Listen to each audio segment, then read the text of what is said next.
nzabaho nsaze tutabyaye, numva birangoye, nawe biramugora.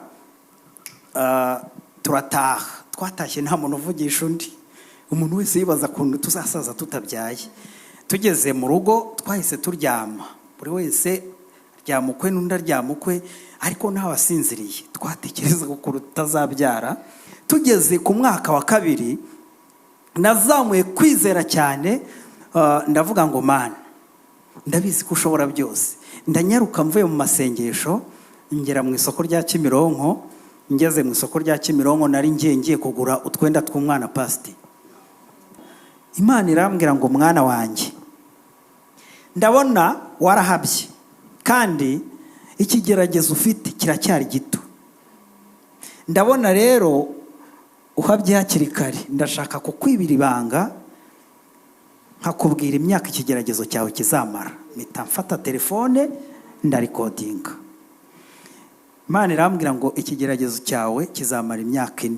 Uzongere kundeba imyaka 4 igeze. Natwe ikintu ntabura kurangirizaho nshima Imana nuko twavuye muri iki kigeragezo, njyewe n'umudamu wanjye tugikundanye, tukivuga ururimi rumwe, tugipfukama kumukeka umwe, tugasenga tukibyumva kimwe. Ikibazo nubwo ari we cyari kiriho, niwe cyari kiriho. Ikibazo niwe cyari kiriho, ntago ari ibanga kubivuga, kurwara si ikosa.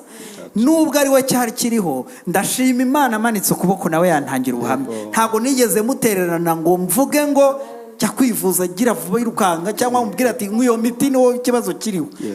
Hari ukuntu umuntu ajora umuntu akambwira ati ariko wowe imiti kutayinywera igihe, ukumva ko hari agasongo kari inyuma ukuntu. Ndashima Imana ko Imana yampaye kubyitwaramo neza, nawe kandi akabyitwaramo neza. Imana ikaduha abana. Akirishimwe, akirishimwe, akirishimwe Mucunguzi, ibyo wakoze byose ntacyo tukugaya. Akirishimwe ryuko turamahoro. Akirishimwe, akirishimwe, akirishimwe, akirishimwe Mucunguzi, ibyo wakoze byose ntacyo tukugaya. Akirishimwe ryuko turamahoro. Amen. Ntabwo tuzayoba inzira, oya, ntabwo tuzayoba inzira, tuzagerayo.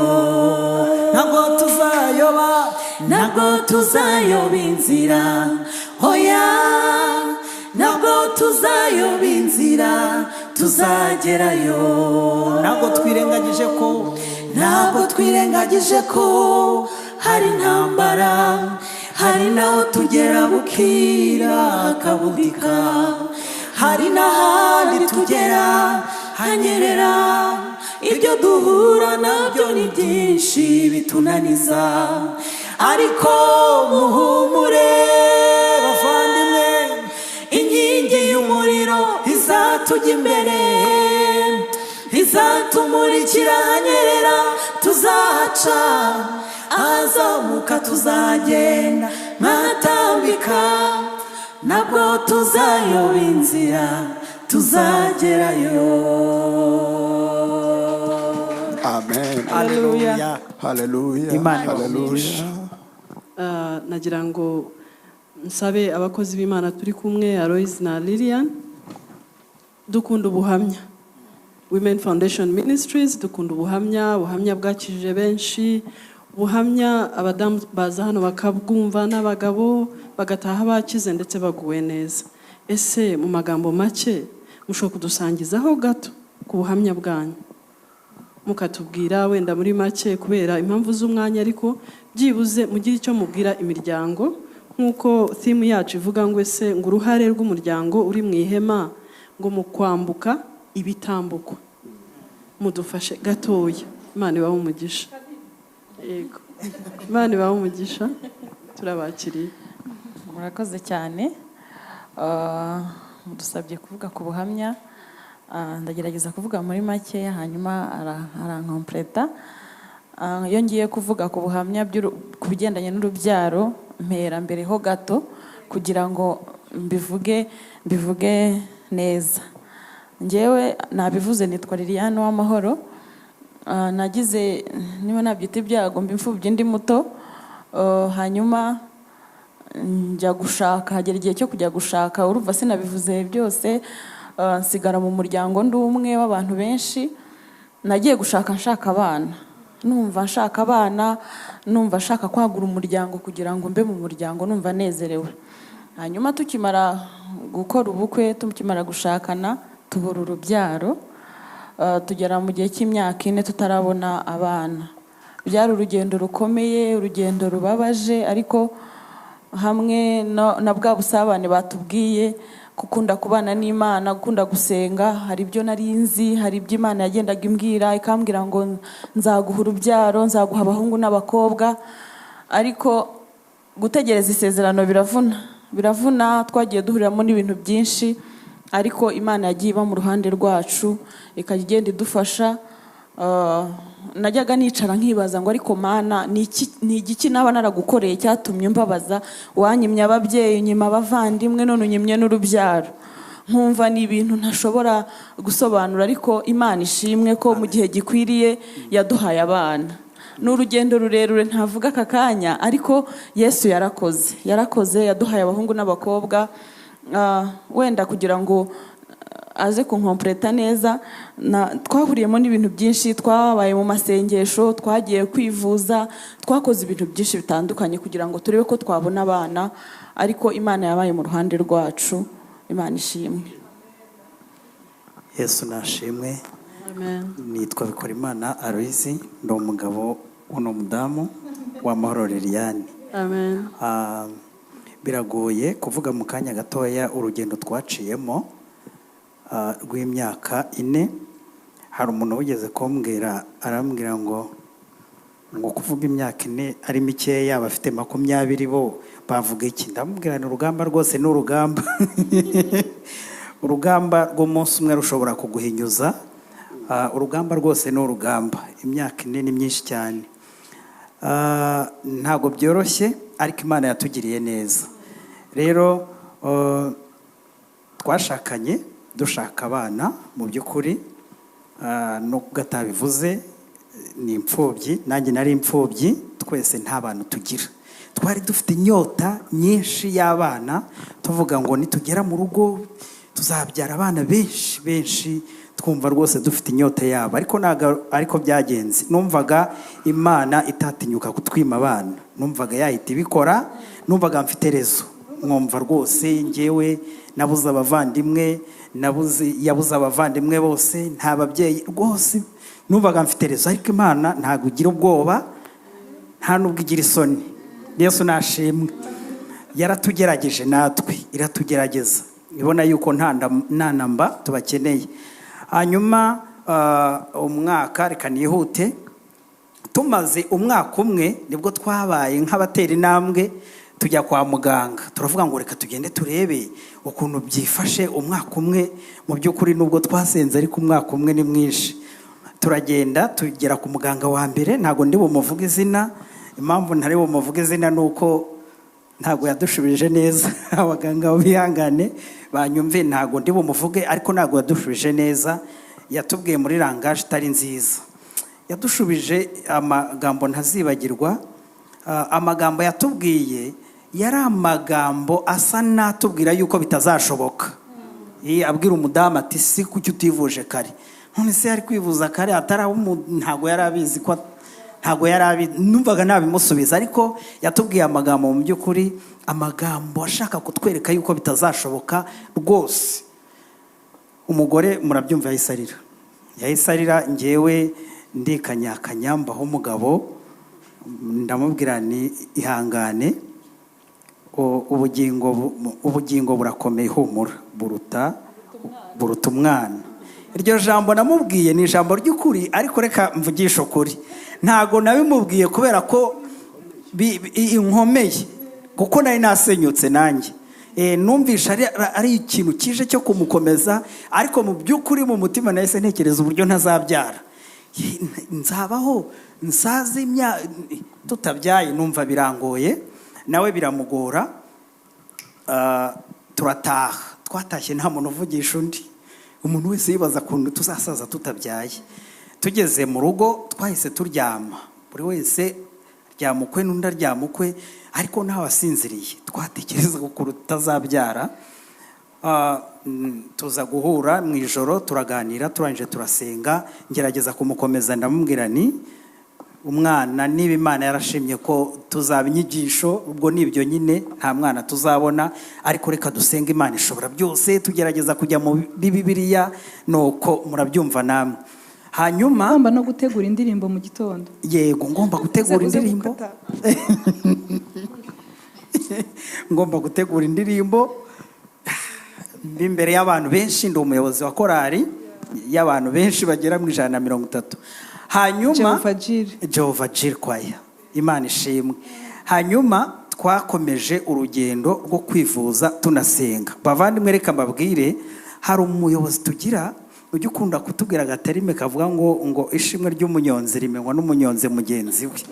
Ntago nababwira kereka umuntu wanyuze muri icyo kigeragezo cyo kutabonera umwana igihe, cyangwa se cyo gutinda kubona urubyaro. Ni ikigeragezo gikomeye. Icyambere, uhura abajyanama batandukanye, uhura n'abeza ugahura n'ababi. Icya kabiri, nkatwe rero turi abakristo, uhura n'abahanuzi. Abahanuzi beza bahanura ibyiza rwose ukumva ni sawa, bakubwiza n'ukuri, ariko ugahura n'abandi bahanuzi nanone. Abahanuzi navuga ngo ntago ari beza, cyangwa se bahanura iby'Imana itababwiye, cyangwa se bashyiramo amakabya nkuru. Rimwe na rimwe ukumva ugize ubwoba cyangwa urushijeho guhangayika. Twahuye n'ibintu bikomeye cyane, ku buryo iyo Imana itatubera amaso ntago twari kurangiza urugendo neza. Bya bindi Pose yahoze avuga, kumva bahurutiye ikijambo, baravuze bati wowe umudamu wawe byagenze gutya, bakamubwira bati umugabo wawe bigenda gutya na gutya. Donc twagiye duhura n'ibyo bintu, ariko Imana ihabwa icyubahiro ko yabaye mu ruhande rwacu. Imana ishimwe. Ntabwo umuntu yavuga byose, ariko reka mvuga akantu gatoya nsoze n'abandi bavuge. Tugeze ku mwaka wa 2, nazamuye kwizera cyane. Ndavuga ngo Mana, ndabizi ko ushobora byose. Ndanyaruka mvuye mu masengesho, ngera mu isoko rya Kimironko. Ngeze mu isoko rya Kimironko, nari ngiye kugura utwenda tw'umwana Pasti. Ndagenda ndeba utwenda twiza rwose tw'umwana w'umuhungu, ndatubaza tugura ngahe, barambwira, mfata amafaranga ndatwishyura. Ndirukanka mbwira umudamu ntibyakunze, Imana nayisenze, kandi umutima wanjye ndumva biri bube rwose, ndumva turi buhite dutwita. Numvaga mfite kwizera gukomeye, ariko Imana ntago igira ubwoba. Hari igihe amarangamutima yacu ashaka kutwihutisha cyane, ariko Imana yo ntago ari kwikora. Naturambuye ku buriri, ndamubwira nti tudusengera. Arandeba arambaza ati Imana yabikubwiye? Ndamubwira nti Imana yabimbwiye, ndabimwemeza. Ati Imana yabikubwiye? Ati reka dupfukame dusenge. Turasenga. Twari tuzi ko uko kwezi duhita dutwita, ariko ntago twahise dutwita. Numva birangushije, ndavuga niko nakwizeye. Njyewe ubwanjye nkigira mu isoko nkagura utwenda tw'umwana. Kubera iki? Numvaga byahita biba. Bitabaye ntago nacitse intege, nubwo hajemo kubabara. Narakomeje ndavuga ni Imana, ntago nzahwema, ntago nzaguha amahoro. Narayibwiye ngo ntago akakenda naguze ngapfusha ubusa. Nahise nyibwira ni ndafata karaga kabutura n'agapira, ndavuga ni reka mfata agakabutura niko kari gato ngashyira mu mufuka wanjye. Mbwira Imana, ndamura ikiganza, ndayibwira ni nshobora no kuzagira intege nkeya nkacika intege, amasengesho akaba makeya, ariko nureba mu mufuka wanjye ukabona harimo aka gakabutura, uzajye wibuka ko nkeneye umwana. Ningira n'intege nkeya gusenga bikananira, uzajya ureba mu mufuka wanjye nukabonamo ubone yuko nkeneye umwana. Ndayibwira ni kandi aka gakabutura sinzagakuramo ndi mu rugo, ntago ninjya gusenga sinzagakuramo, nimba ndi mu kazi, aho nzaba ndi hose nzaba ngafite, sinzanagafura, nzagafura ari uko wampaye umwana. Mutekereze hari ku mwaka wa kabiri, mutekereze imyaka 2 ufite umwenda mu mufuka utawufura. Nahise numva niteze umutego, ariko numva ndamaramaje cyane. N'umudamu wanjye hari ibyo namuhishaga, ndangije nkakubita mu mufuka, nava kuririmba nkakuramo ipantaro nkagashyira mu itiriningi ngaka. Twaba turi mu rusengero, pastor burya watubwirizaga nkafite Nyarugenge hose nabaga nkafite, nkabitse nkibitseho, bavuga bati byifuzo, nkavuga ni ngiye cyifuzo cyanjye kiba mu mufuka mana, ntasenga ndeba nkavuga ni cyifuzo cyanjye kiba mu mufuka. Nari ndi determine, nari narabwiye Imana ni sinzaguha amahoro. Abaganga bavuze yuko bidashoboka, ariko njyewe nzi ko mu Mana bwawe ushobora byose. Yesu nashimwe cyane. Ndayibwira ngo ntago nzaguhwemera, nzakora icyo ngomba gukora, nkwizere nkwiringire. Hanyuma Imana yacu ishobora byose. Byaje kurangira maze iyindi myaka 2 nyine nifite ako kabutura mu mufuka. Hanyuma igihe kiragera, madamu ari cyashaka ko nuko njya mu kazi. Byose ntabwo twabivuga, ubuhamya bwacu buri mu maseri, ariko ningaruka nzavuga ibintu byose. Nabatwumva yewe pastor nakaraga kabutura nzakazana, ni amateka yanjye akomeye.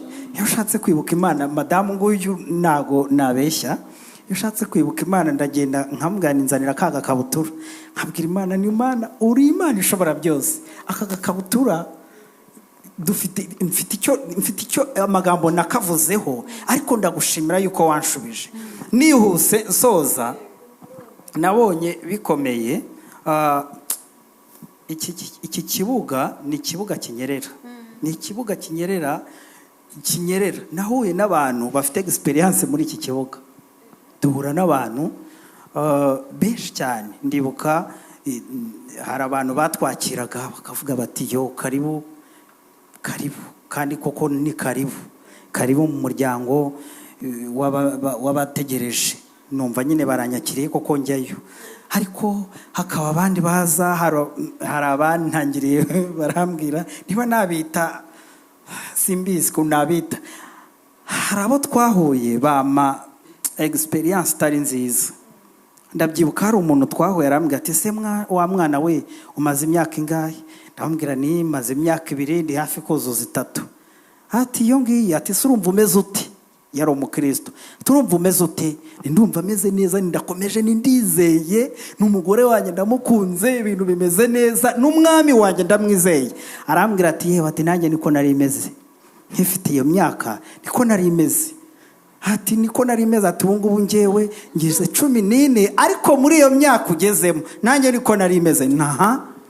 Ati rero, ati nagira ngo mbwira tujye wivugira make wicecekere. Ati ngiye nageze mu myaka 7 mbona ko bidakunda, ndakata ndagenda nshaka kana, ubu ngubu mfite utwana 2. Ndamubwira ati none ujye uvuga makeya. Ati njya numva ushima Imana cyane ngo urakomeye. Ati ujye uvuga makeya, ati uzahinyuzwa. Ati ndabizi iki kibuga ni ikibuga ntababwira, simbizi. Numva koko ndi umuntu, ndatekereza ndavugana, ariko ubundi uyu ndamuzi akorera Imana, ndabizi akora umurimo nk'uwanjye, ndabizi iyo yakoreye Imana iruta iyo nakoze. Wa mugani nizihe mbaraga mfite zizanyambutsa kugeza mu myaka ntazi. Cyo si ikintu gikomeye, kumva uraguye, kumva urihebye, uravuga uti wa mugani bizageza ryari. Nahuye n'abantu nago ndi bubatindemo, kuko n'abarimu Imana iba yashyizeho, nta nubwo wabarenganya. Rimwe bakaza bakakubwira bati uriya ntibishoboka, n'ubundi Imana yari yakubujije. Hari uwo twahuye arambwira tumaze kurimba ati ngwino hano, ati njyewe Imana impamvu ndimo kubivuga, uri gufasha benshi. turi gufasha benshi, kuko muri iki kibuga ibyo byanga bikunda uhura nabyo. Arambwira ati ngwino hano, ati byambujije amahoro, atari ko ngiye kubikubwira. Ati nahanuriye kanaka, ati ntuzi byamubayeho, akambwira wenda nk'ibyahanuriye revera wacu pasiteri turi kumwe.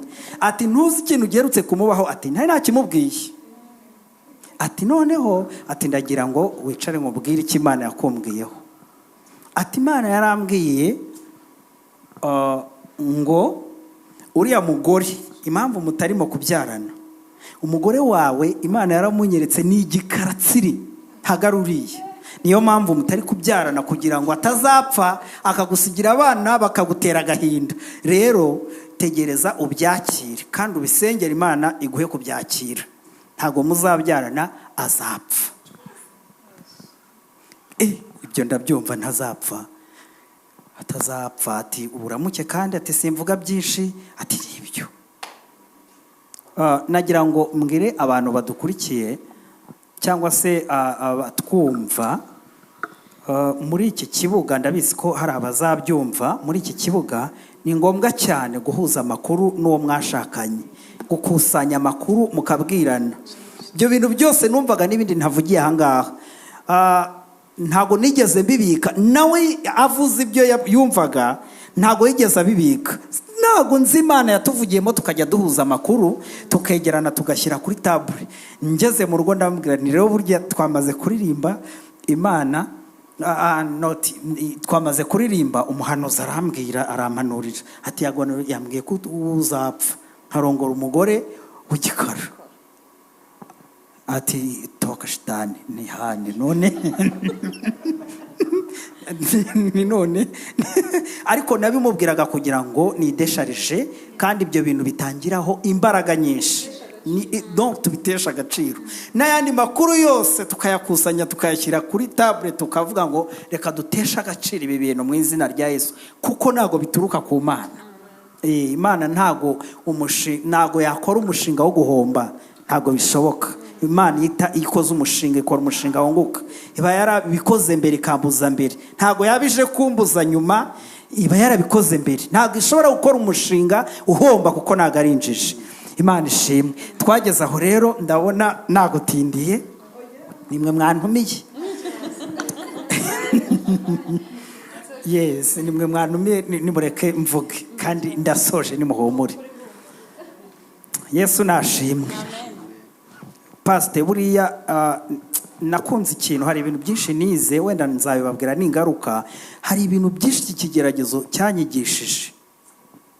Muri bike yenda navuga, namenye gusohora amarangamutima yanjye ku Mana. Hari ukuntu kera najyaga ntinya kuvuga ibintu bimwe itanyumva, ariko namenye gusohora amarangamutima, ndayibwira ni ntago niyizi kuruta uko wowe unzi uranzi. Ndangije hari akantu ntababwireka nkavuge kugira ngo nsoreze kuri ako kanyuma. Imana iravuga. Hari abadukurikiye turahamya neza yuko Imana ivuga, nubwo hariho abahanuzi b'ibinyoma, ariko hariho n'abahanuzi b'Imana. Imana iravuga, ivugana natwe mu ijambo, ivugana natwe mu bahanuzi, ivugana natwe ahantu henshi. Imana iravuga. Naje kugera hagati, Imana ishobora byose. Ndi muri misiyo y'akazi, nakoraga muri banki icyo gihe, nari nagiye ahantu muri misiyo y'akazi, kwa kundi nijoro njya kwihengeka ahantu ngiye gusenga. Imana irambwira ngo mwana wanjye, ndabona warahabye kandi ikigeragezo ufite kiracyari gito. Ndabona rero uhabye hakiri kare, ndashaka kukwibira ibanga nkakubwira imyaka ikigeragezo cyawe kizamara. Mpita mfata telefone ndarikodinga. Imana irambwira ngo ikigeragezo cyawe kizamara imyaka 4. Uzongere kundeba imyaka 4 igeze. Imana ishimwe. Imana ishimwe kuko igivuga.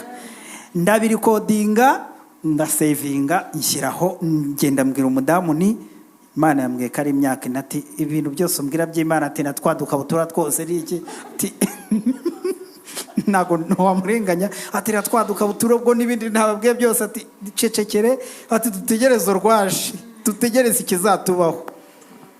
Ndamubwira ni Imana yambwiye ko ari mu myaka 4, ariko ambwiye gutyo numva nsubiye hasi, ariko ndavuga nacyo reka nkabike.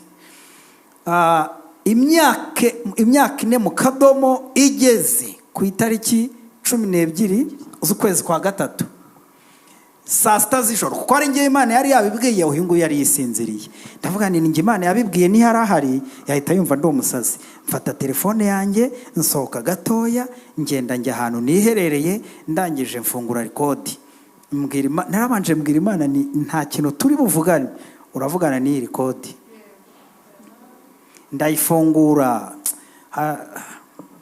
Kwizera no kumenya ibyiringirwa, kutashidikanya ko bitazaba. Numvishe kwizera kwinshi, ndabwira ndashaka ko uvugana n'iyi rekodi.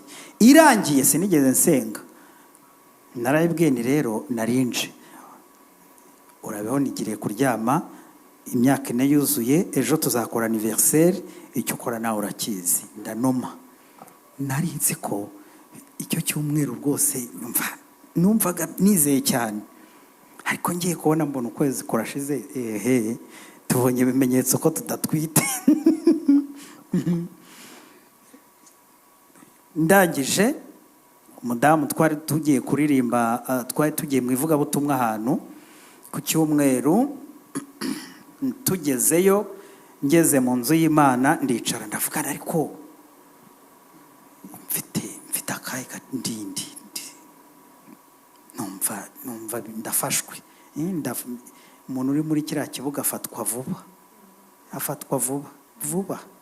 Ushobora kubona umwana atamba ugafatwa, ushobora kubona umuntu ashima Imana ko Imana yamuhaye umwana ugahita ufatwa, ushobora ni ibintu byinshi, ni ibintu byinshi. Ngezemo ndafatwa, ndangije baravuga bati reka dutange amaturo y'ishimwe.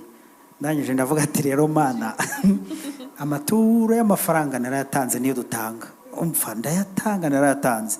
None ikintu mfite uyu munsi, ituro mfite ni umutima wanjye waboze, ndagiye kuwugutura.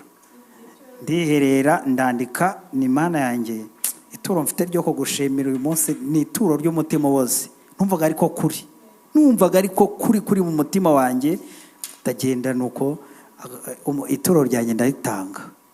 Abadiyakoni barabibonye, simbizi ukuntu babonye iryo turo. Ku cyumweru gikurikiyeho ndabibwira ni ikintu ituro mfite numva ari umutima wanjye waboze, singira umuvandimwe. Abavandimwe banjye bapfuye mbareba muri jenoside, bose twari benshi, twari 7, hasigaye imfura nanjye.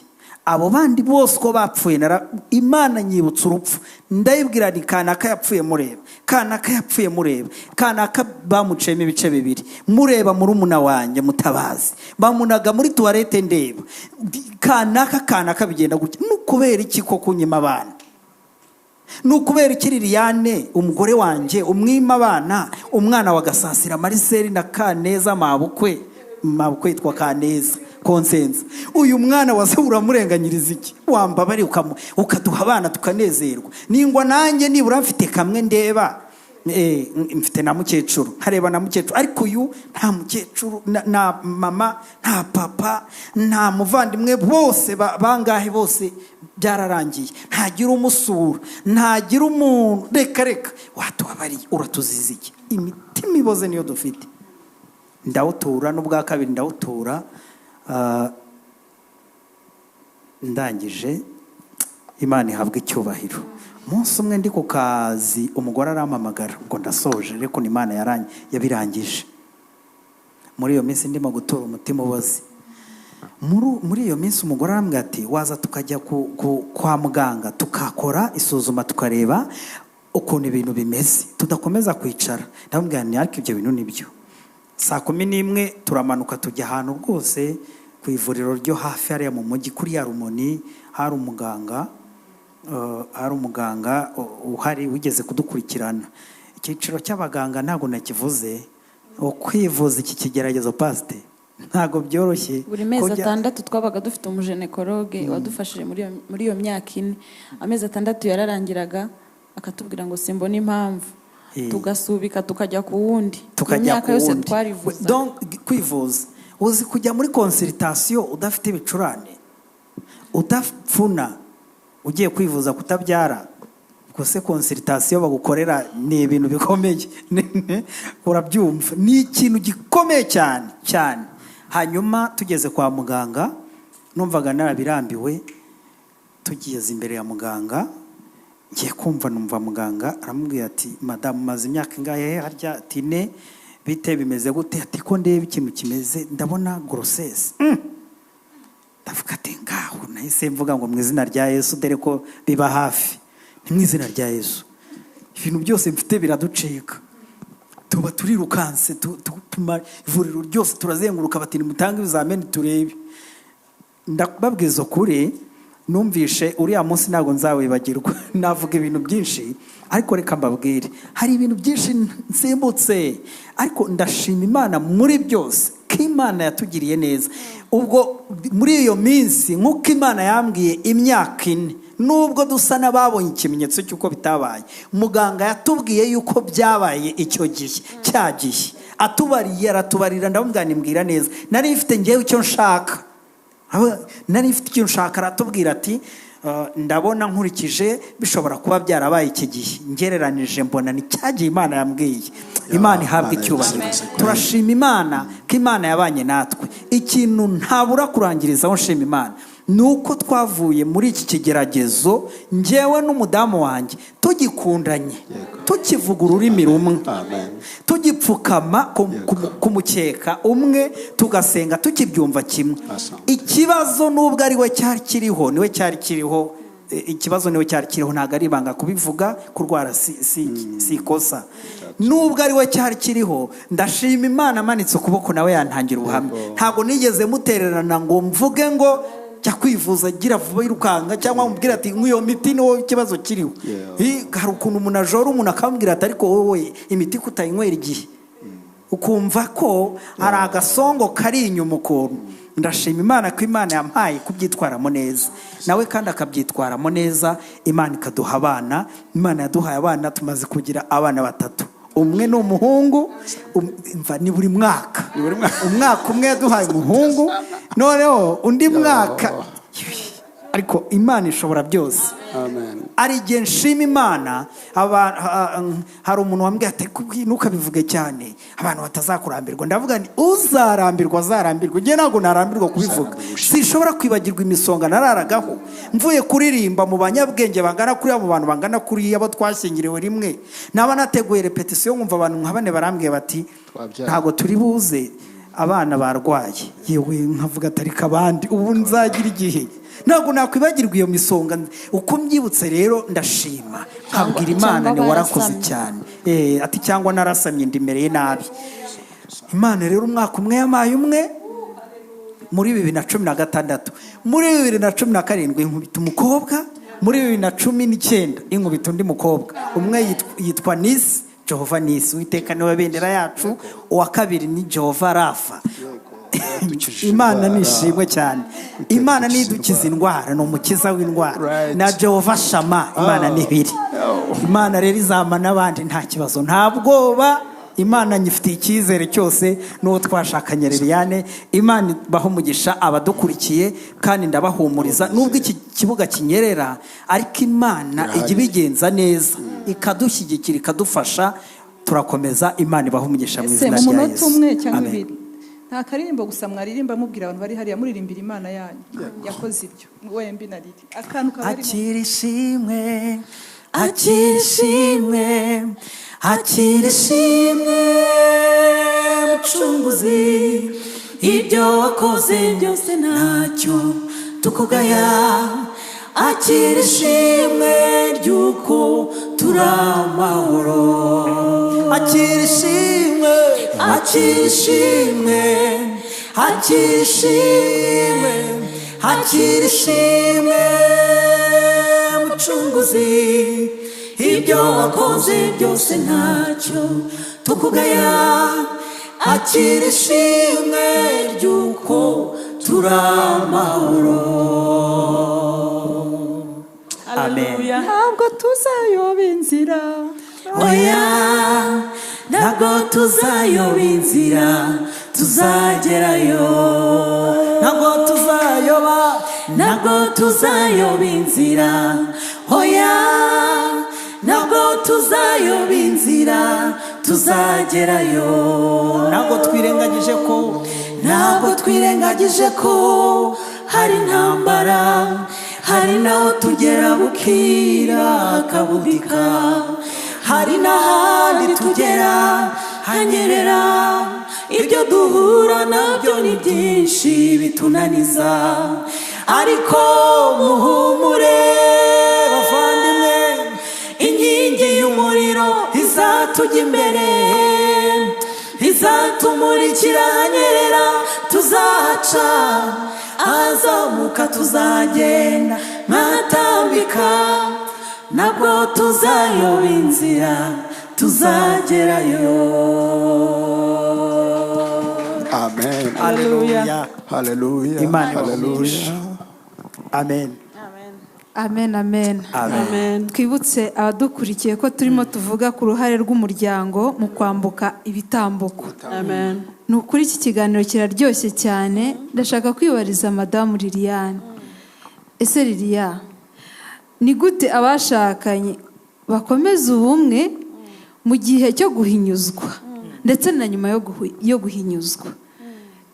Twabonye yuko mwebwe muri sampo y'imiryango yabuzeho urubyaro, ariko nyuma ikaza kubona urubyaro.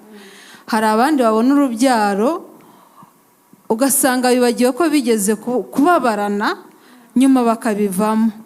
Babanye neza bahinyuzwa, ariko nyuma yo guhinyuzwa bakabivamo.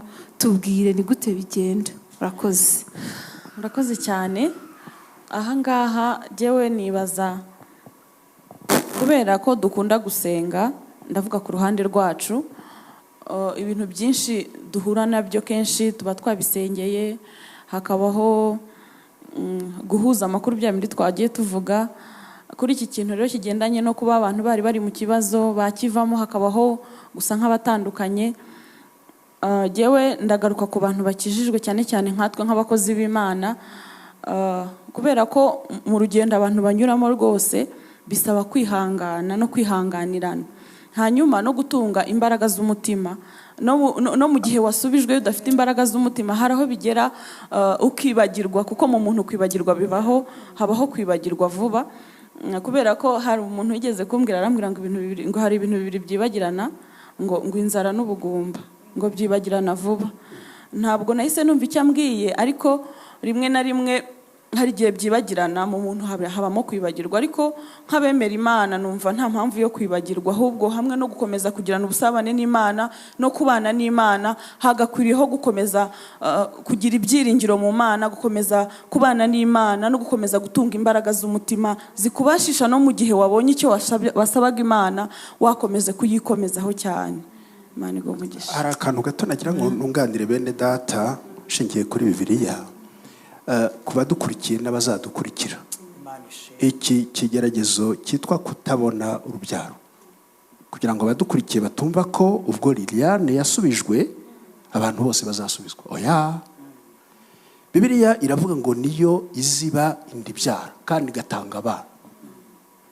Imana mu budahangarwa bwayo itanga abana, ibatanga vuba cyangwa ikabatanga bitinze, kandi mu budahangarwa bwayo yimana urubyaro. Kuki mvuze iri jambo? Nuko abantu bose bazi ko yashubije Masumbuko, yashubije Apotre, yasubije Liliane, yasubije ababyaye, ariko izasubiza bose. Oya, mu bisubizo by'Imana mu budahangarwa bwayo iratanga ikisubiza. Mwumvise ko Liliane atagira ababyeyi, atagira abavandimwe kimwe n'umutware. Imana rero mu budahangarwa byayo itanga ikintu cyitwa urubyaro, ariko no mu budahangarwa bwayo ishobora kudatanga urubyaro. Kuko kugira ngo Imana itange, igira uriya mugabo uhagaze ku marembo. Yaravuze ngo umugisha wa mbere, yaravuze ngo si byiza ko umuntu aba wenyine. N'ubuzima buri sose Imana ntishaka ko umuntu aba wenyine, ariko kubyara ni blessing, ni isezerano. Niryo sezerano yatanze rya mbere. Ariko no kutabyara, Imana irabyemera ko umuntu abaho ntabyare, kandi akabana n'umugabo we, akabana n'umugore we, bakazajyana mu ijuru, kugira ngo igaragaze ko kubyara no kutabyara ku Mana biri mu kiganza cyayo. Kuko Imana ikwiriye gushimirwa. Mu masezerano dusezeranya abashakanye turavuga ngo nzabana nawe tubyaye cyangwa tutabyaye. Ndabwira abadukurikira, nubwo njye nagize umugisha wo kubyara, ariko mfite abakristo nabatije, nasezeranije, n'uyu munsi nta bana bafite, kandi barakataje, barakomeje, baravuga ubutumwa muri ubwo busharire. Ndagira ngo rero ibikomeza abantu mu bumwe bwabo, ubumwe bw'urugo ni ijambo ry'Imana. Bibiliya ivuga ngo azasiga se na nyina, ivakite esatashera. Ndagira ngo mbabwire aya magambo icyo asobanura.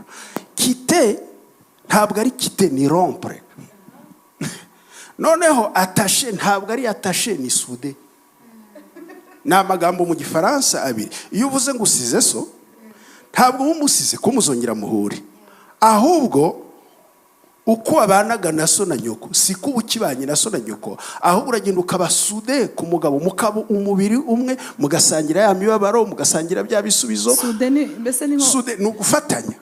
Sudira nyine Sudire wamaze gufatanya icyuma, nta bundi buryo nuko biba bimeze. Niyo mpamvu bwa busabane bwacu n'Imana butuma umuntu abana n'umugore batabyaye bakamarana 4, bakamarana 10, bakamarana 20, kandi bashobora no kubana batyo bakazagera mu ijuru kandi bakiri kumwe n'Imana. Kubera iki? Imbaraga zihanganishije Liliane na mugenzi we ntabwo ari iz'umuntu haranyerera, ni imbaraga za wa wundi watumye Liliane abaho na mugenzi we akabaho, bakaba umwe. None Imana ishimwe abahaye abana. Ariko kurikiza abantu bose ku Imana, ntabwo abantu bose bazabyara.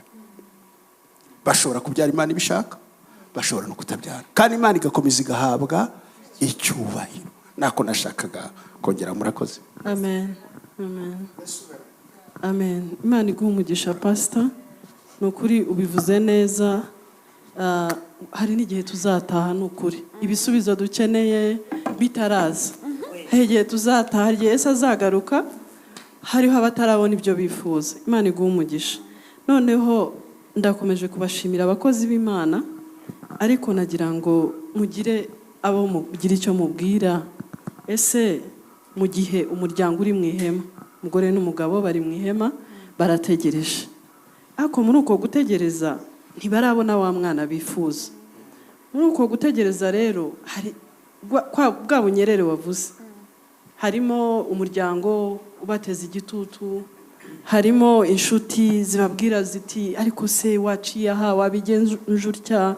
Ese n'iki wabwira umumama cyangwa se umupapa? Hari abafite ubwoba, hari uvuga ati sinkishaka no kujya mu bantu, hari uvuga ati kandi nyamara yizeye Yesu Kristo n'umukiza. Kandi hari akantu wavuze, kwa kwizera wagize kari akantu wagendanaga, n'ukuri Imana iguha umugisha. Ese hari umuntu wabwira umumama cyangwa umupapa ashobora kuba ageze ahantu yumva byanze, yumva atagishoboye gutegereza, yumva avuga ati Imana noneho aho ngeze ndumva ngiye kurekura?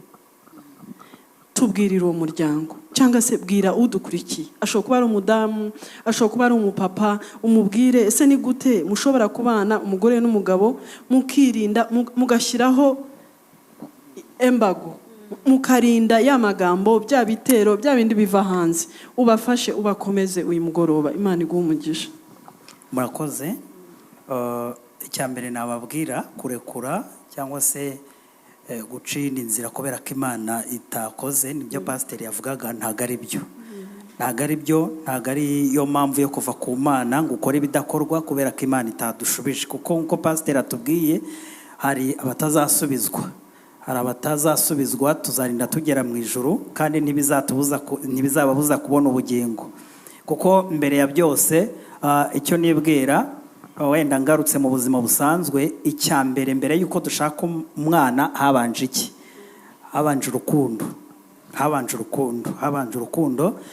Rero icyo namubwira, uriya muntu yakomeza kwizera, akagirira Imana icyizere nk'uko pasiteri amaze kubivuga. Igisubizo kiri hariya no mu ijambo ry'Imana. Yenda ikindi kugarira kugira ngo biriya bisongo bitaza, cyangwa se biriya bintu bitaza, biriya biva mu bantu. Ndagira ngo uko mbitekereza, umubyeyi twazanye arankompleta. Ntago nibwira yuko biriya bintu kubikumira kugira ngo bitaza, sinibwira ko bitakugeraho. Ntago bishoboka, niko nibwira bizaza. Yewe ndetse na byinshi najyaga ntungurwa pasiteri yahoze avuga ati abantu hari igihe bavuga ukavuga uti Imana niyo kundengera.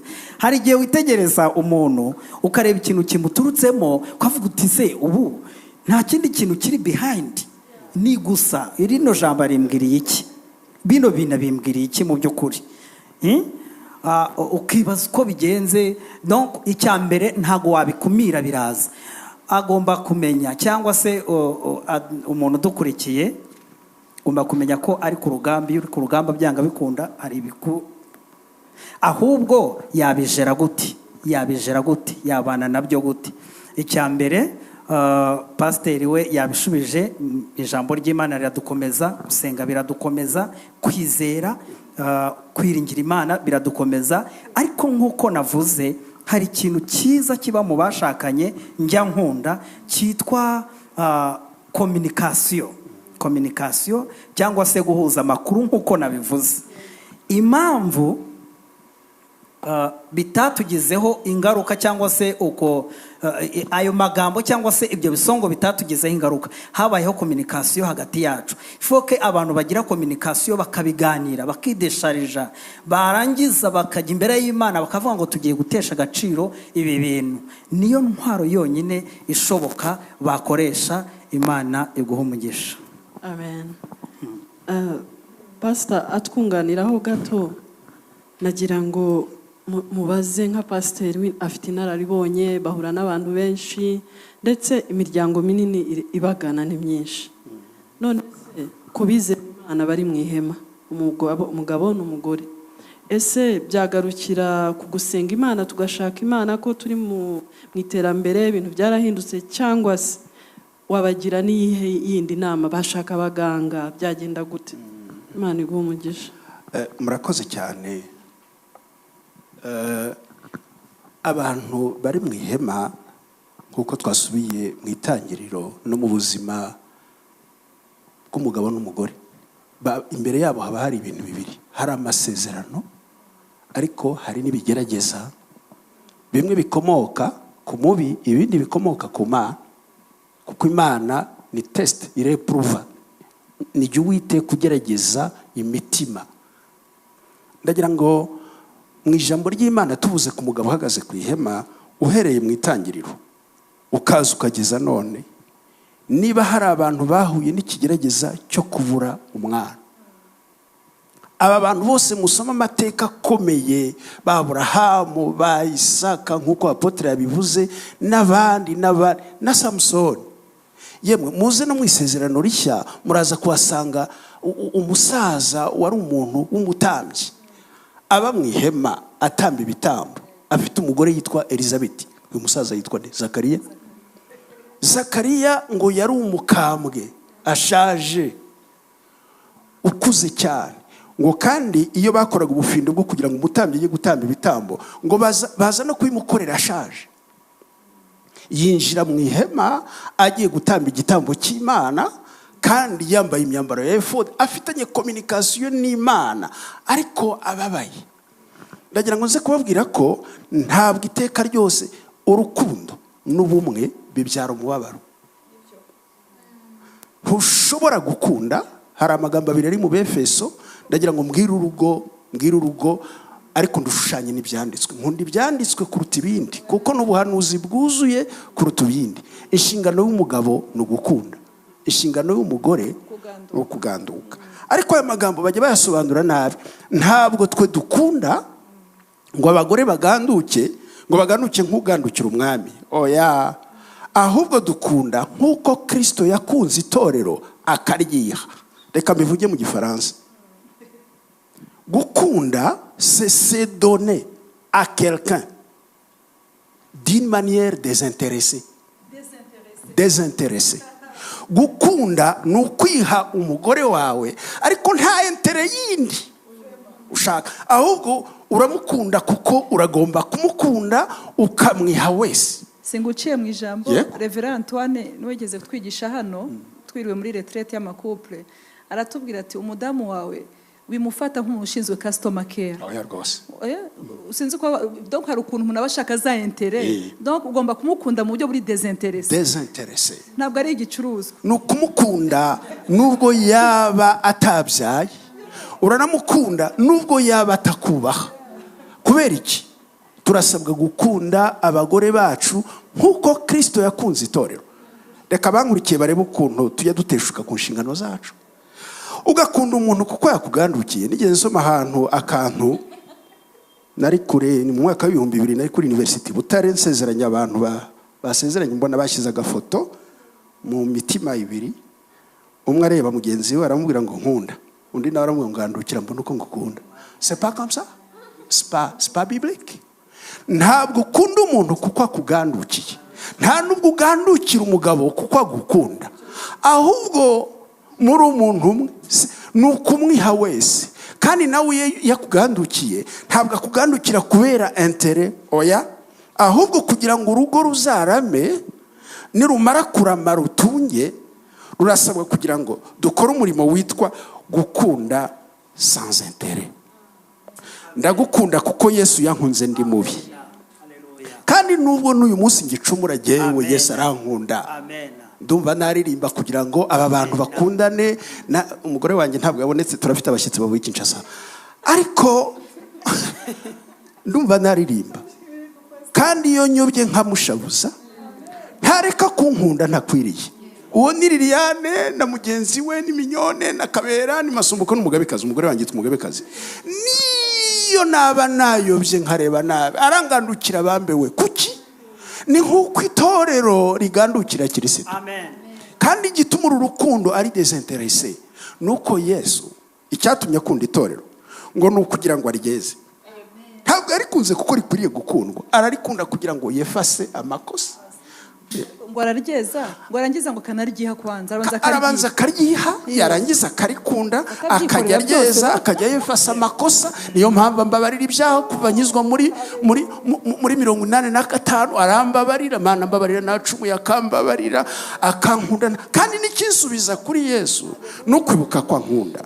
Rero ikintu dushobora kubwira badukurikiye kugira ngo urugo rwawe wirinde bya bisongo n'ibituruka hanze n'ibindi, nuko urafite kumukunda urukundo désintéressé, urafite kumugandukira nubwo atabyaye, urafite kumugandukira nubwo aba. Kubera iki? Umugabo ku marembo ahagaze nka Kristo, umugore mu ihema ahagaze nk'itorero. Uko ni ku rugo rusa. Urugo rurasa na Kristo ku marembo, kandi n'itorero riri mu ihema. Murazi ko itorero riri mu isi rihura na ya miyaga. Wakoze kuvuga imiyaga? Mbega imiyaga nahuye nayo, mbega imiyaga duhura nayo. Dore amasuri we, ibiza bikakwitura hejuru utazi niyo bikomoka. Amasuri ajya dutwara abana, isuri rikaza rigatwara umwana wawe w'umukobwa, ukabona yatwaye ikinyendaro, nta ruhare wabigizemo, kandi uragomba kumusengera nubwo yatwaye ikinyendaro, uragomba kumukurikirana cyane. Rero urukundo kugira ngo urugo rukomere rwirinde bya bintu, nuko iteka ryose turebera urukundo kuri Kristo uko akunda umwizera, tukareba uko itorero rikomeza kugandukira Kristo, niko n'umugore akomeza kuvuga ngo ye nubwo bemeze bityo ndumwe nawe nge na Yesu turumwe. Nashatse kuvuga ku rukundo no ku bumwe désintéressé, kandi ikindi bibyara ni imibabaro. Ndagira ngo mbwire itorero n'abadukurikiye, ntabwo urugo ari sheri ishusho. Burya barababeshya cyane, barababeshya. Hari n'igihe baramukanya, hi honey, hi sweetie, I love you, abeshya yarayadasinziriye. Ahubwo urukundo iteka ryose rwihanganira byose, rubabarira byose, kandi rujya rutegereza ibyiza bindi tuzagirwa n'urukundo rw'Imana. Urwo rukundo rero nirwo dusabwa twe gukora, travailler fortement kugira ngo uru rukundo. Wagize ngo Yesu, Apotre Mignone, nkunda ubwenge Imana yaguhaye. Nahoze mbwira abana banjye nti ibi bintu wabimpa nanjye ngo njye mbitekereza itorero mu Bugesera. Malheureusement ni impano ye, ubwo nanjye mfite ibindi ntekereza. Ubu koko tubwizanye ukuri yemwe abadukurikiye, ninde wabana n'umugabo we bakamarana imyaka 26 batararebana nabi, batarasabana imbabazi? ninde yabana n'umugore batabyaranye bakamara iyo myaka 17 atariheba? Ninde washobora kubana n'umugabo w'umusinzi utakaguciraho kandi mukabyarana abana 6 ukamusengera imyaka 17 agakizwa, yamara gukizwa ukaza kwa apotre ukavuga none umugabo Imana yamuzanye mu rusengero? Ndashima Imana, amashimwe yose akomoka mu mubabaro w'ibyo ducamo. Mbonye ko imibabaro y'iki gihe itakwiriye kugereranywa n'ubwiza tuzahabwa. L'amour et l'unité engendre les souffrances. Niyo mpamvu abera itorero rizaba hano muri iri hema rikuwe mu mubabaro mwinshi. Iyo bavuze ngo umubabaro n'ubuhe, no kutabyara, no kudashaka, no kudatunga, no gutunga bikatugusha, no kwibagirwa Imana. Iriya mibabaro yose Kristo akomeza kudukunda muri iriya mibabaro. Niko dukwiriye gukundana muri iyo mibabaro, kugira ngo umunsi umwe azatubwire ngo injira warihanganye. Urukundo ni rwo rwihanga. Murakoze. Murakoze cyane n'ukuri kose. Ndumva ntava hano ntabashimiye. N'ukuri mufite ubwenge, mufite gusigwa, muravuga neza cyane. Imana ibahe umugisha cyane. Ariko mfite utubazo tubiri shaka kubaza famiye ya Aloyizi. Kimwe ndakibaza Aloyizi. Ese Aloyi, iyo mugenzi wawe akomeza kugarura amakosa yahashize wabyitwara muti? Hanyuma ndahita mbariza rimwe na Liliane. Riri, buriya ikibazo cyo kutagira umwana gitera amarangamutima apfuye ukuntu, ku buryo hari igihe wisanga usa naho wakozwe n'isoni kandi izo soni utaziteye. Ugasanga rimwe na rimwe hari ubukwe udatashye kandi mu by'ukuri nta n'uwabonye yuko wabyiteye. Dusobanurire ni gute wabwira abo bantu ko izo soni badakwiriye kuzijya, ko si ikibazo cyabo n'ukuri, ntabwo aribo biturukaho. Mutubwire. Imana ibahe umugisha. Reka mpere ku cyanjye. Ibi bintu avuze byambayeho. Namaze hafi imyaka 2 cyangwa umwaka n'igice ntagera ku rusengero. Nkajya muri korari, nkakora ibikorwa bya korari, ariko kuri church singereyo, kubera ko naho nabaga muri korari nkagira ipfunwe ry'uko bari ndi bujye ku rusengero bakambaza ngo ntago biratungana, ntago biracamo. Aho bandeze ntabwo namaze igihe ntagerayo. Nkavuga ngo ningera muri quartier nkahura n'abantu twakuranye bari bubimbaze, nkumva ngize umubabaro, nkumva biri bumvune. Ndabumva cyane kuko n'ubuzima naciyemo, n'ubuzima twaciyemo, hari aho twatinyaga kujya kubera uwo mubabaro. Ariko nubwo bimeze bityo, Yesu yagendaga dukomeza. Ntago bivuze ko ntagiyeyo burundu ngo nshikeyo. N'igihe byabaga ngombwa, nigeze mvuga ku mbaraga z'umutima. Nta handi tuzikura muri bwa busabane tugirana n'Imana. Iyo byabaga ngombwa ko ndi bugera aho hantu kandi ndi buhure n'ibyo, nabwiraga Imana ngo ndumva, dukunda kubwiza Imana ukuri ko mu mutima, nkayibwira ngo ndumva mbihiwe, ndumva hari ahantu ntashaka kujyayo, ndumva kumbera impamvu izi nizi. Imana rero nkumva impaye tubaraga, nkagenda nkagerayo. Afite ububyeyi umwe nakundaga kubwira uko niyumva. Hari ibyo twaganiraga n'umutware wanjye, ariko nkahita muhamagara nkamubwira nti ko numva nabihiwe muri ubu buryo mbigenze. Nakundaga kumubaza nti nsobanurira ma definition y'umugore. Kugira mentors, kugira ngo umuntu runaka ubwira. Ni byiza ko mugira na communication n'umutware wari kukagira undi muntu wizeye ushobora, kandi nanone w'inshuti n'umuryango. Uwo mumama ni inshuti yacu cyane, yakundaga kudufasha, akamenya twaba tugiye nko muri korari, akitegereza akambwira ngo dirija yabaye iki ko mbona atishimye, akandya urwara. Ubwo nkahita mubwira nti byagenze gutya. Cyangwa nawe akitegereza akabona byahindutse, akamubwira ngo wegere umugore wawe, ndabona isura yahindutse. Bivuze ngo iyo hari undi muntu ku ruhande nawe ushobora kubareba akabafasha, nabyo biba byiza. Hari igihe namuhamagara nkamubwira nti ndumva nabihiwe, ndumva umutima wanjye bibaye ngombwa ko njya hanaha kandi ndumva umutima wanjye ubabaye. Akangira inama, akambwira ati ndagusengera, komera mukobwa wanjye, komera, hari igihe bizarangira. Akambwira amagambo yo kumpumuriza, nkumva ndakomeye, bigatuma ngira imbaraga zo kuba najya aho hantu.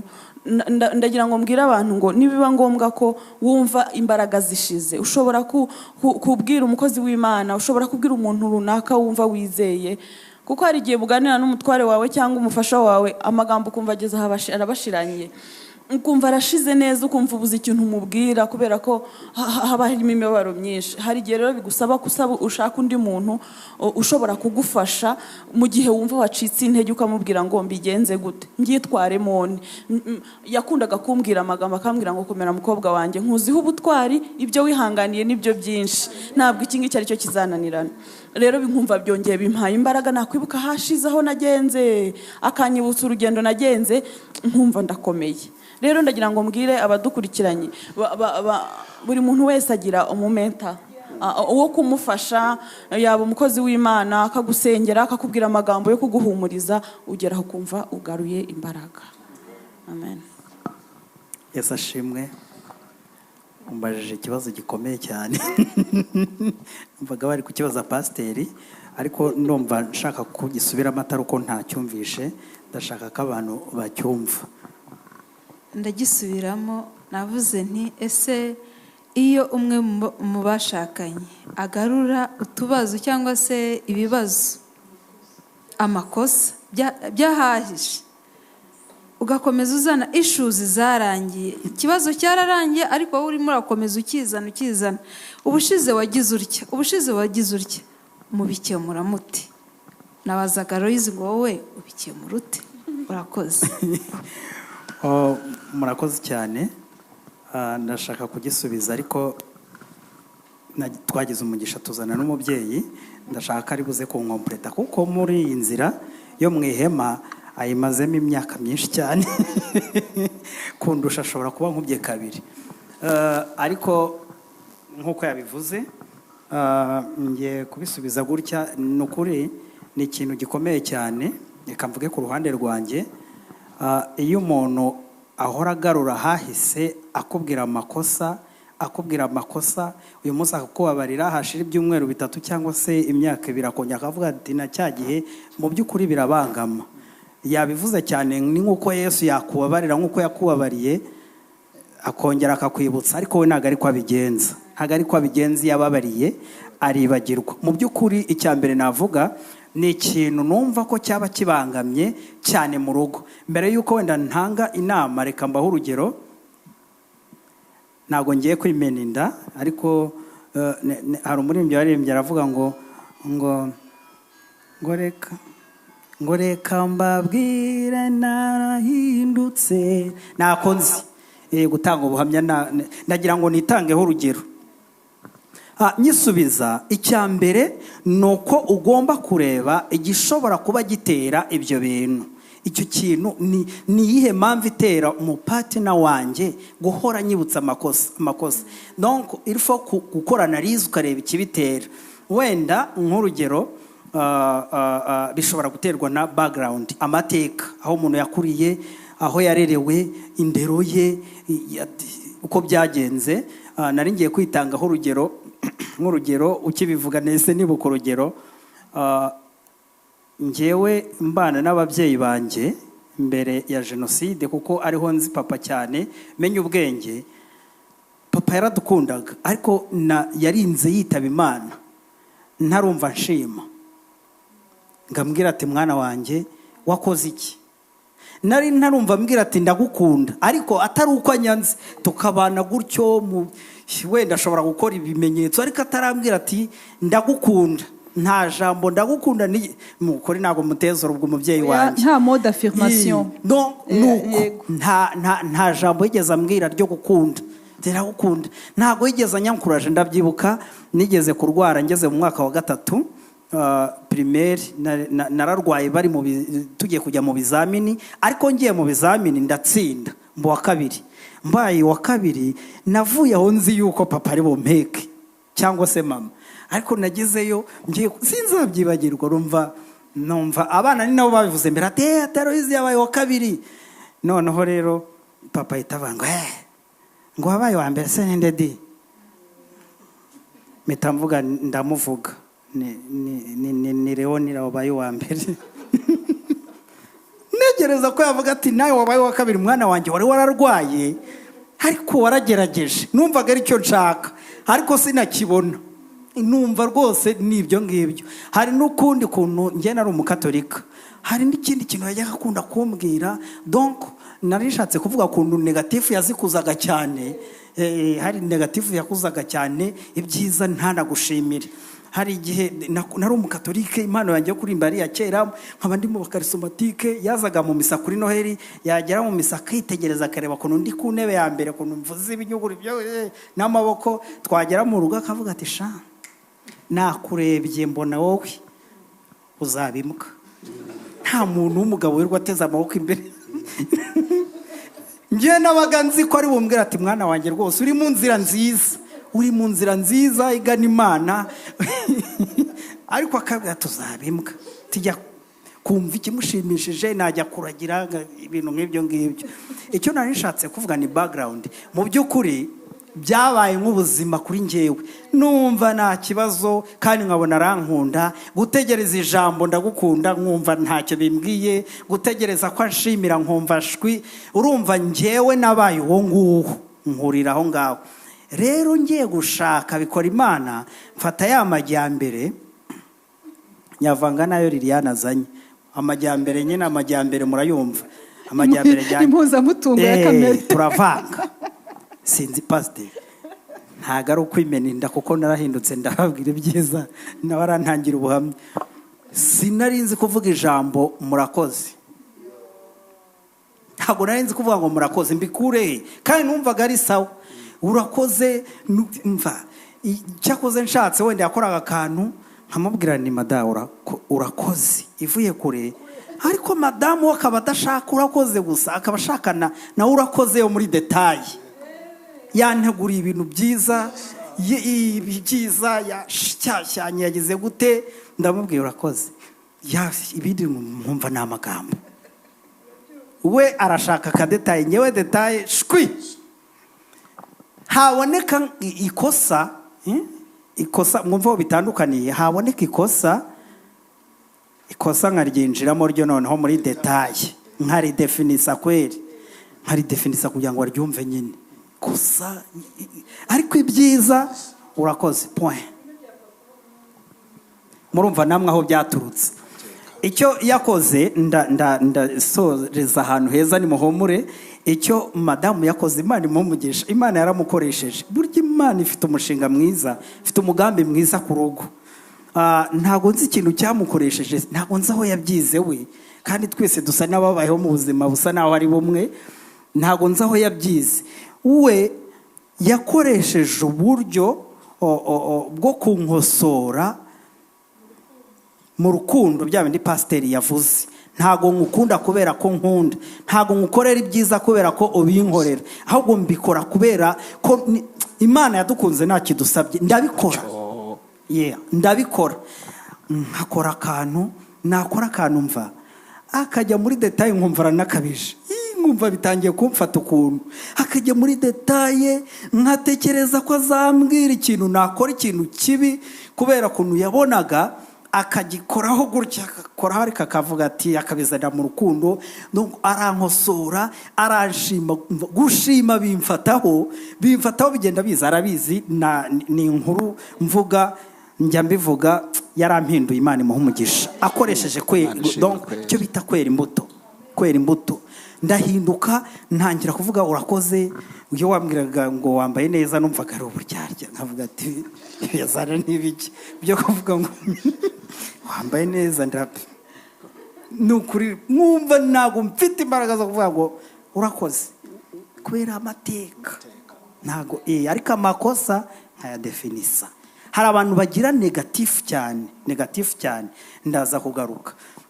Ndashima Imana niho nsoreje ko yankosoresheje kwera imbuto, yanyereye imbuto. Ejo bundi nakoze anniversaire, nta cyumweru hari kirashira, yewe numva ibintu byaraje. Reba ngiye kugira imyaka 40. Haleluya. Ndi mukuru rwose, ndi mukuru pe. Imana yaranzigamye. Ariko ejo bundi byarabaye grave, numva nshatse abantu banshima. Ndambwira ni madame, nuzi n'ikindi, nibya bintu wanyigishije unshimira wanyigishije byaramfashe. Ndashaka ko uyu munsi umpostinga, umbwirire na kanaka ampostinge nabwiye abantu bose abo duhura b'inshuti nababwira ati mu posting donc icyo yakoze yakanguye amarangamutima yanjye. Yesu nashimwe.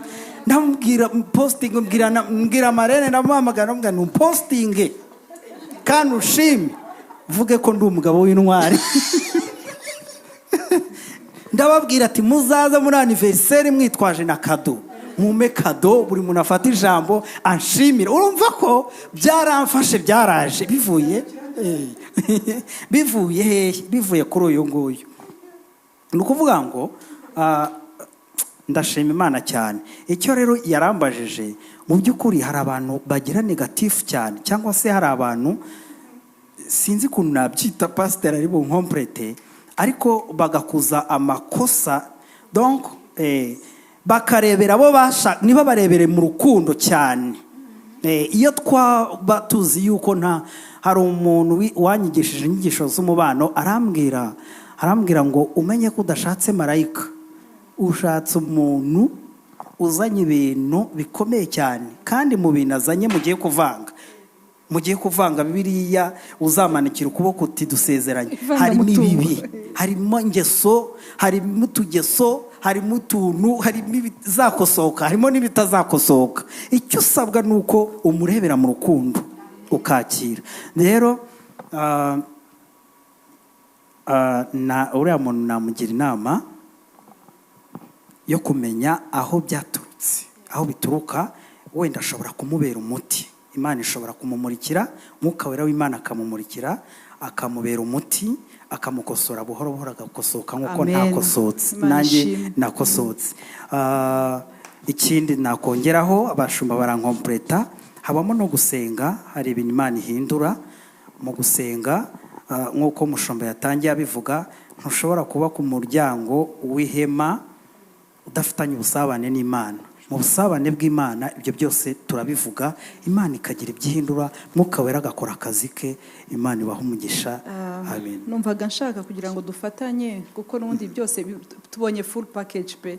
Ndumva tubonye full package, ahubwo twabasaba kugira ngo noneho basengere iyo miryango. Ngira abantu mbwira iki kiganiro bisa nkaho ari cyo kiganiro cya 8 dukoze. Gisa nk'ikirangiza, kuko ejo ntabwo tuzaba turi online, ahubwo tuzaba turi gushima aho muri mu ngo zanyu, dushima ko Imana yabanye natwe muri iyi minsi yo mu ihema twese hamwe. Aho uzaba uri mu rugo rwawe, ni ukuri uzapfukame ushima Imana. Ejo ni nka closing, ariko nubwo ari closing y'umugore mu ihema, umugabo mu marembo, murabizi ko Women Foundation Ministries tugira ibi biganiro byinshi bitandukanye, kuko intego yacu ni ukubaka umuryango bishingiye ku mugore, ariko twubaka umuryango. Rero Women Foundation Ministries ni impuzamatorero, niyo mpamvu mwagiye mubona abantu bavuye mu matora atandukanye, kuko igikuru ntabwo tubwiriza idini, ahubwo tuvuga kuri Kristo, tukavuga ku mibereho, tukavuga n'uburyo dushobora kuba transformed kugira ngo natwe tubashe gutransforma. Hanyuma rero umushatse kugira ngo muzajye mukomeza gukurikirana ibiganiro nk'ibi tubihoramo, muzajya mubireba kuri channel yacu ya Women Foundation Ministries. Ariko tusaba bene data ngo badusengere. Nakomeje numva ibintu bitandukanye, ariko nshingiye ku buhamya bwa Aloise na Lilian, nabonye ko Imana yifunguye.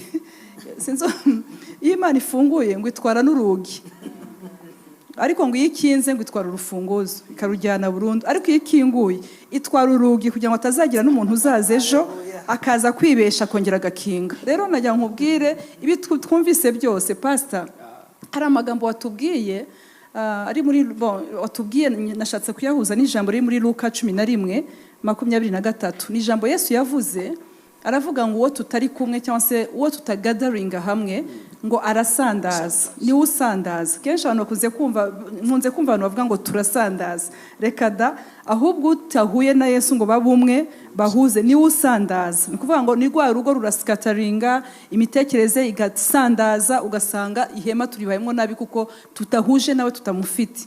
Twagira ngo rero dusabe pasiteri kugira ngo uyu mwanya adusengere kugira ngo twihuze na Kristo, imiryango yacu ibe muri Kristo neza. Ushobora kuba uri muri Kristo ariko kubamwo neza, twarabivuze ahantu havuga ngo iza kuba agakiza kabo kavaga i Siyoni. Ni ukuri pe, wongere uceking uvuga uti ndumva nshaka kubamwo neza. Pastor dusengere, hanyuma umuryango wa Aloise nawe uraza gusengera imiryango wenda iri muri icyo kigeragezo. dusenge. Mana yacu nkuru, turagushimiye kandi turakubashye uyu mugoroba. Muri iki gihe cyose bene data bakomeje kugira ibiganiro bivuga umugabo mu marembo, umugore mu ihema. Turagushimira iyi ministeri washyizeho kugira ngo yubake imiryango kandi yubake umuryango ishingiye ku mugore. Turabizi neza ko ubwawe niwe soko, niwe ntangiriro y'umuryango. Warabibonye ko bidakwiriye ko umuntu aba wenyine. Urema couple, uzana umugore kandi umuhuza n'umugabo. Kandi uhereye uwo munsi washatse kwerekana ko hari itorero, Kristo nk'umukwe n'itorero nk'umugeni. Ntabwo bishoboka ko itorero ribaho hatari ubumwe bwa Kristo n'abizera. Turasabye kugira ngo wongere gukura ibyagiye bizana inzitizi hagati yacu n'umwami n'umutwe w'itorero.